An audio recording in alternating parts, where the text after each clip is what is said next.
gente, tudo bem? Como é que tá vocês? Por aí. Passando aqui pra mostrar a vocês meu cafezinho de hoje, ó. Café com leite, banana frita. Quem gosta de banana frita? Banana da terra. E esse lanche aqui é um lanche chamado croquete salgado. Esse é o meu café da manhã. E vocês aí, gostam de banana da terra? Deixa aí nos comentários se vocês gostam.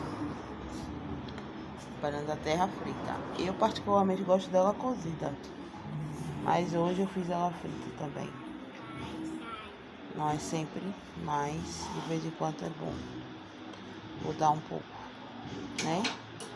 Deus abençoe vocês, viu? O dia de vocês, a família de vocês, os planos de vocês, que venham ser bem sucedidos, em nome de Jesus. Beijo, cheiro.